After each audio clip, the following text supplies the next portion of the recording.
रावण एक ऐसा नाम जिसे सुनते ही हमारे मन में दशहरे का दृश्य उभर आता है।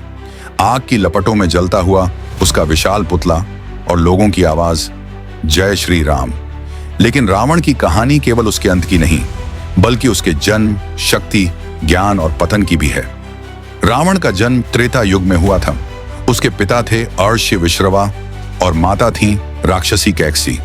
इसलिए रावण आधा ब्राह्मण और आधा राक्षस था। बचपन से ही वह असाधारण बुद्धिमान और तेजस्वी था। रावण ने कठोर तपस्या करके भगवान शिव को प्रसन्न किया। महादेव ने उसे अपार शक्ति, विद्या और दिव्य अस्त्र प्रदान किए। उसी तपस्या के परिणाम स्वरूप रावण को चंद्रहास नामक खड्ग मिला। भगवान शिव का वह परम भक्त था। कहा जाता है कि रावण ने शिव तांडव स्तोत्र की रचना की थी। वह संगीत और वेदों का महान ज्ञाता था। उसकी विद्या इतनी गहरी थी कि लोग उसे दशानन यानी 10 सिर वाला विद्वान कहते थे। ये 10 सिर उसके अहंकार और ज्ञान के प्रतीक थे। वरदान पाकर रावण ने लंका को सोने की नगरी बना दिया। वह शक्तिशाली राजा था। उसके दरबार में विद्वान इकट्ठा होते थे। उसकी लंका वैभव और सामर्थ्य का प्रतीक बन चुकी थी। लेकिन शक्ति के साथ उसका अहंकार भी बढ़ता गया। रावण ने देवताओं को हराना शुरू किया। वह तीनों लोकों पर शासन करने का सपना देखने लगा। यहीं से उसका पतन शुरू हुआ। राम के वनवास के समय रावण ने छल से माता सीता का अपहरण कर लिया।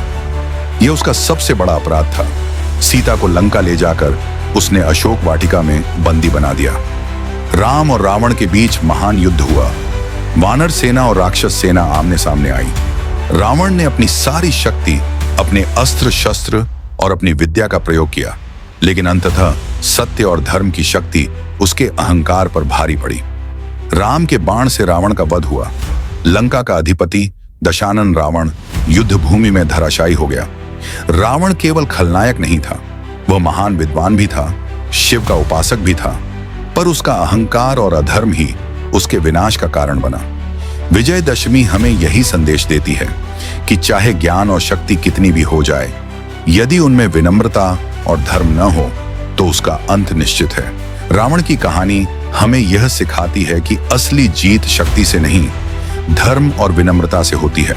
और यही कारण है कि हर साल दशहरे पर हम रावण का पुतला जलाते हैं, ताकि हमें याद रहे कि बुराई कितनी भी शक्तिशाली क्यों न हो, अंत में विजय हमेशा अच्छाई की ही होती है।